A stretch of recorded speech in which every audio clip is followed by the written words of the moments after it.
Hello दोस्तों, मैं doctor PP Singh आज फिर मैं आप लोगों के पास एक नए वीडियो को लेकर आ रहा हूं।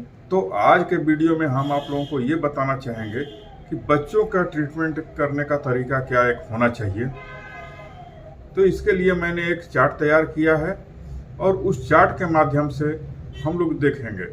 तो जो बहुत छोटे बच्चे होते हैं, जो 2 महीना के 1 महीना के, तो वो कुछ बता नहीं सकते हैं वो अपनी बीमारी के बारे में। तो हम कैसे उन बच्चों के सही इलाज के लिए सही दवा तक पहुँचें, इसके लिए हमने आज एक चार्ट बनाया है।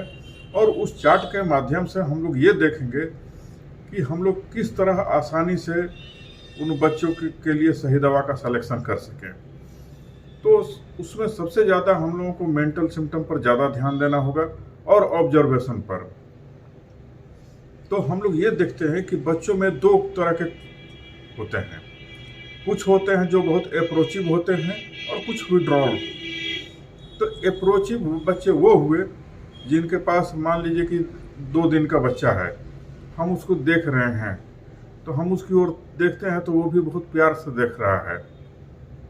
अगर हम उसकी ओर आंगुली बढ़ाए, आंगुली पकड़ लिया, तो ये अप्रोच वाले बच्चे करते हैं। वो अप्रोचिव है, वो आपसे मिलना चाहता है, वो आपसे भागता नहीं है।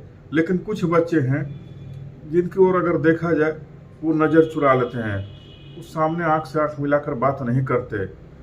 अगर उनकी ओर आया जाए तो वो नज़दीक नहीं आने देना चाहते। जैसे कि कभी कभी हम लोग बच्चों को छू कर देखना चाहते हैं, अगर उनका हम लोग हाथ पकड़ कर देखना चाहते हैं तो वो हाथ खींच लेते हैं।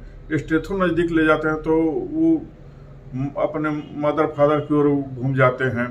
वो आपकी से नज़र नहीं मिला सकते, आपकी ओर आ नहीं सकते। और जो अप्रोचिव बच्चे होते हैं वो आपके पास आ जाएंगे, आकर बोलेंगे अंकल ये क्या है, ये क्या है। तो इस तरह से हम लोग अप्रोचिव और विड्रॉल को अलग करते हैं। तो अप्रोचिव बच्चों में भी बहुत सारी दवाएं हैं, हमारे होम्योपैथ में बहुत सारी दवाएं हैं जिनमें कि अप्रोच वाले बच्चों के लिए है, और बहुत सारी दवाएं हैं जो विड्रॉल में है। जैसे आपको एक एग्जांपल देता हूं, कैमोमिला। कैमोमिला का बच्चा विड्रॉल होता है। वो कभी भी आपको चेक नहीं करने देगा, कभी आपसे बात नहीं करेगा। या स्ट्रामोनियम का भी बच्चा विड्रॉल होता है। वो कभी आपके नज़दीक नहीं आएगा, वो तो डर से आपसे दूर रहेगा। उसको हमेशा यह डर रहेगा कि जाएंगे तो डॉक्टर कहीं सुई न दे दे। तो इस तरह से अप्रोच और विड्रॉल को हम लोग पहले देख लेंगे बच्चों में कौन सा है। अब अप्रोच में भी 2 तरह के बच्चे होते हैं, हाइपर एक्टिव और हाइपो एक्टिव। और यही सेम चीज़ विड्रॉल में भी होता है, hyper active and hypo active. तो हाइपर एक्टिव बच्चे वो हुए जो ज़रूरत से ज़्यादा एक्टिव हैं। वो कभी आराम नहीं करते, कोई भी थोड़ा सा बुलाया जाए तो दौड़ कर आते हैं।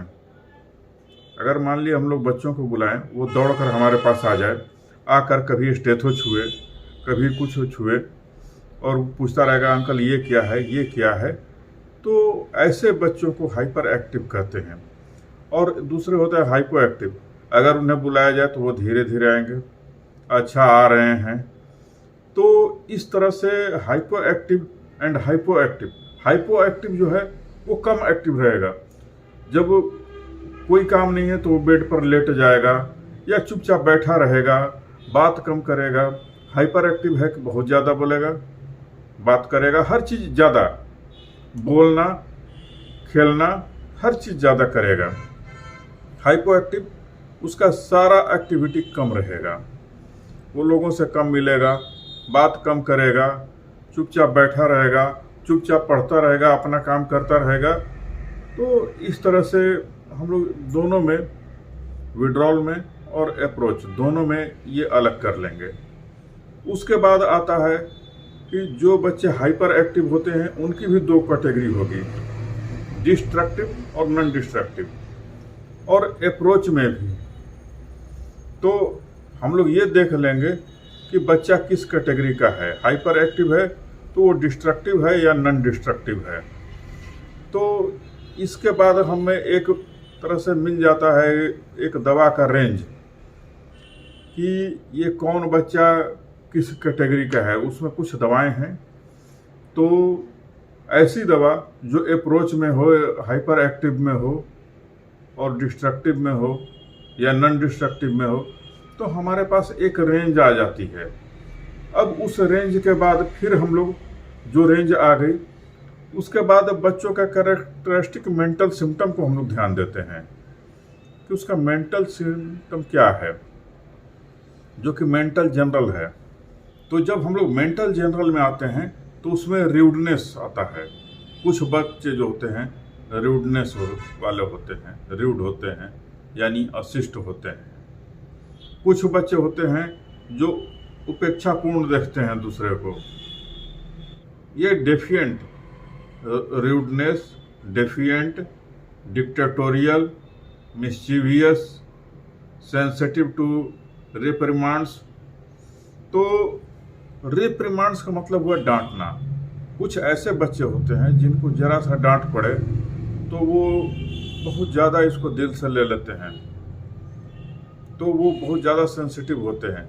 जैसे कि नेट्राम्यूर का जो भी पेशेंट, बच्चा या कोई भी हो, डांट को जो है वो बहुत ज़्यादा दिल से ले लेता है और फिर वो उससे बहुत दूरी बना लेता है। या तो उस चीज़ को बिल्कुल नहीं करेगा, जैसे कि दोस्तों में अगर कोई ऐसा हो जिसके वजह से वो हर्ट हुआ हो, तो उससे वो दोस्ती हमेशा के लिए तोड़ देता है।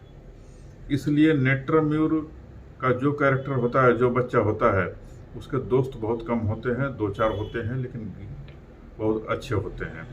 और यहीं पर फास्फोरस है। फास्फोरस तो सारे दुनिया का दोस्त होता है, उस सभी को अपना दोस्त बना लेता है।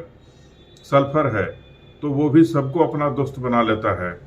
सल्फर के जो बच्चे होते हैं, तो एक सल्फर और एक लाइकोपोडियम, इन दो को जो लोग कहते हैं घर में कि ये तो सबका दादा है, दादा मीन्स सबसे बूढ़ा, तो इनका कैरेक्टर कुछ ऐसा होता है कि वो सबके साथ मिलजुल कर कुछ ऐसा करेंगे कि लोग कहता है कि ये सबसे बूढ़ा यही है।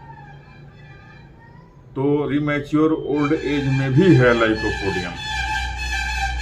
तो इस तरह से करके हम लोग सेंसिटिव टू रिप्रिमांड हो गया, प्रिकोसिटी, कुछ बच्चे पहले ही बता देते हैं कि देखिए अब ये होने वाला है, अब ये होगा, तो वैसे बच्चे को हम लोग प्रिकोसिटी के अंडर लेते हैं। बासफुलनेस,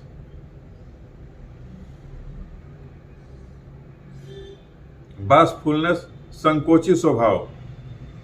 तो बहुत बच्चे होते हैं जो एकदम संकोची स्वभाव के होते हैं, तो कुछ दवाएं हमारे यहाँ संकोची स्वभाव में भी है। Diligent, non diligent.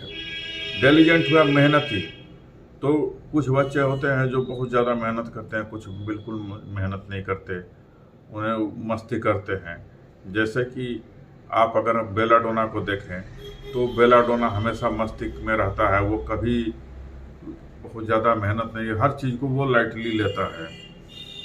यहाँ तक कि कोई भी सीरियस से सीरियस काम हो, जैसे सपोज कीजिए कल एग्ज़ाम देना है और अभी तक वो उसके पास किसी कारण से कोई बुक ना हो या नहीं पढ़ा हो, तो बोला जाएगा था उसका यही जवाब रहेगा, अच्छा कोई बात नहीं, हो जाएगा, कर लेंगे। तो इस तरह से बेलाडोना का कैरेक्टर होता है। तो कुछ मेहनती होते हैं, कुछ बिल्कुल मेहनत नहीं करते हैं। जब हम कैरेक्टर को ले लेते हैं, उसमें से देख लेते हैं कौन सा है, तो उसमें भी बहुत सारे दवाएं हैं। जैसे डिक्टेटोरियल में बहुत सारी दवाएं हैं। आपका नक्स है वो डिक्टेटोरियल है, आर्सेनिक है वो डिक्टेट करता है, आपको प्लेटिना है वो डिक्टेटोरियल है। तो इस तरह से बहुत सारी दवाएं हैं जो डिक्टेटोरियल में भी आती है। तो इस स्वभाव के आधार पर भी हम लोग कुछ दवाएं देख लेते हैं।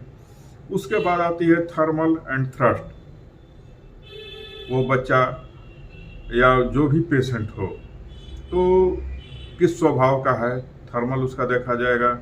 थर्मल में चिल और हॉट दोनों तरह के हो सकते हैं, तो देखना होगा कौन सा है। जो हॉट पेशेंट होते हैं उन्हें वैसे लोगों को हम लोग हॉट पेशेंट समझते हैं, जो नहाने के लिए अगर कहा जाए तो बच्चा बहुत बार होता है कि वो हमेशा पानी पसंद करता है, नहाना पसंद करता है, बाहर घूमना पसंद करता है।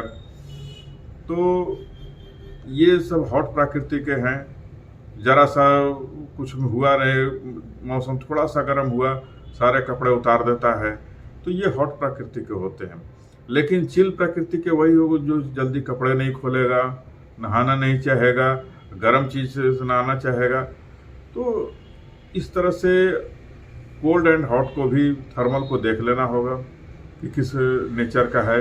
उसके बाद उसका थ्रस्ट देखना होगा कि थ्रस्ट कैसा है। स्पेशली थ्रस्ट को हमको ज़्यादा देखना है जिस समय बीमारी है, जिस समय बच्चा बीमार है।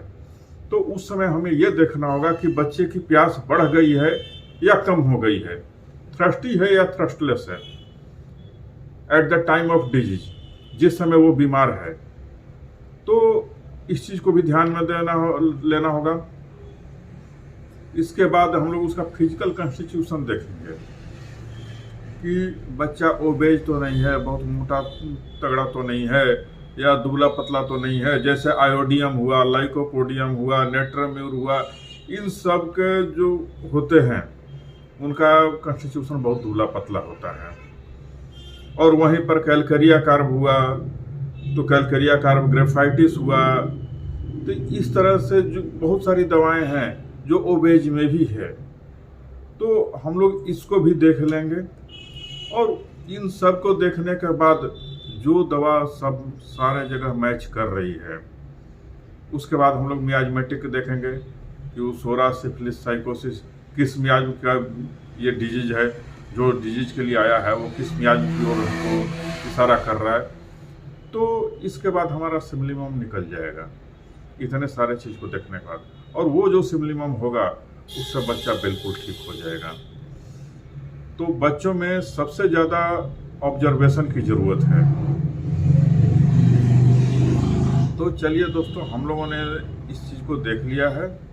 अब मैं आप लोगों को एक बार अपना बोर्ड पर जो चार्ट बनाया हूँ उसे दिखाता हूँ। देखिए दोस्तों, ये जो चार्ट है, तो इसी चार्ट के थ्रू हम लोग समझेंगे